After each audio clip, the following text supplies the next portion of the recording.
Anda pernah mendengar lagu Garuda Pancasila? Tentu pernah mendengar, bukan? Sebab lagu Garuda Pancasila adalah lagu nasional terkenal karena lagu tersebut sering diputar di Radio Republik Indonesia maupun di TVRI. Anda ingat? Kalau Anda tidak ingat, begini bunyi lagunya. Pancasila.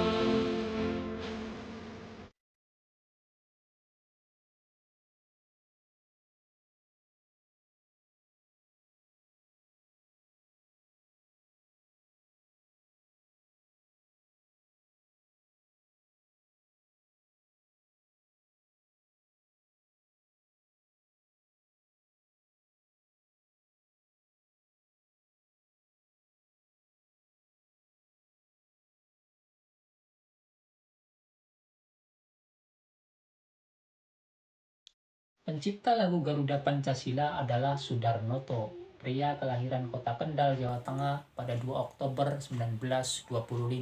Tahukah kalian jika Soedarnoto pada masa Orde Baru adalah seorang yang bernasib tragis? Mengapa beliau bernasib tragis? Mengapa bernasib tragis? Karena beliau dituduh PKI.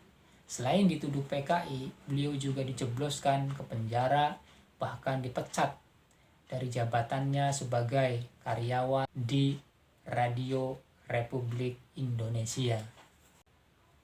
Mengapa ia dituduh PKI? Begini kisahnya. Sebagai seorang yang aktif dalam dunia seni, Soedarnoto juga aktif dalam berorganisasi, terutamanya organisasi yang berbau kebudayaan.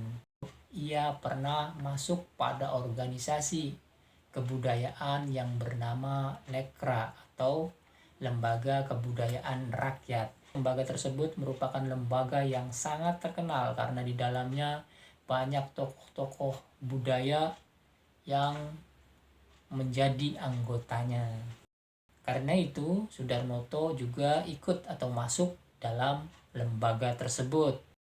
Apesnya, Lembaga Kebudayaan Rakyat ini sebagian besar pengurusnya merupakan anggota Partai Komunis Indonesia. Bahkan salah satu pendirinya adalah pentolan daripada PKI. Selepas gagalnya peristiwa pemberontakan G30S PKI, Jenderal Soeharto yang kala itu menjabat sebagai pejabat pengganti presiden berdasarkan surat perintah 11 Maret membabat habis orang-orang komunis yang diidentifikasi sebagai dalang dari pemberontakan 30S. Jenderal Soeharto akhirnya melarang dan membekukan Partai Komunis Indonesia. Selain membubarkan dan menangkapi orang-orang komunis, Soeharto juga membubarkan lembaga-lembaga yang diidentifikasi sebagai pendukung PKI atau lembaga yang dianggap sebagai corong PKI.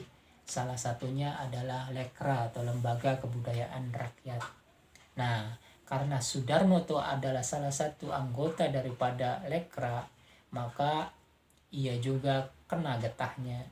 Karena sebagai anggota Lekra, Soedarnoto akhirnya ditangkap oleh pemerintah Orde Baru dan dipenjarakan. Selain dipenjara, beliau juga dipecat dari jabatannya sebagai kepala musik di Radio Republik Indonesia. Meskipun Soedarnoto dikenal sebagai sosok yang tidak begitu suka dengan politik atau jelas-jelas tidak ikut dalam peristiwa pemberontakan, ia tetap dipenjara dan disengsarakan. Sehingga nasib daripada Soedarnoto ini berubah 180 derajat. Dahulu terkenal sebagai pencipta musik yang handal, tapi di zaman Orde Baru beliau menjadi pesakitan. Setelah bebas dari penjara, Sudarnoto yang kala itu namanya sudah di blacklist oleh pemerintah Orde Baru hidup susah. Bahkan menurut kisahnya, beliau sempat berjualan es.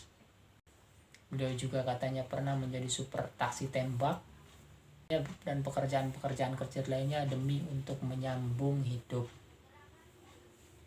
Namun pemirsa, karena jiwa seninya yang begitu hebat, Sudarnoto yang kala itu dicekal oleh pemerintah Orba akhirnya bekerja di belakang layar. Tujuannya agar tidak diketahui rejim. Sudarnoto bekerja dalam sebuah proyek-proyek film. Dia bekerja di belakang layar. Pekerjaannya adalah menggarap aransemen film. Itulah pekerjaan baru daripada Sudarnoto, karena memang ciptaannya, lagu-lagu aransemen ciptaannya ini dikenal hebat. Bahkan ada salah satu film yang digarap Sudarnoto, musiknya itu mendapatkan Piala Citra pada tahun 1980-an. Sudarnoto hidup hingga tahun 2000 pemirsa, sehingga ia menyaksikan runtuhnya rezim Orde Baru yang dahulu pernah memenjarakannya dan pernah menuduhnya sebagai seorang komunis atau seorang PKI. Sudarnoto wafat pada 11 Januari tahun 2000.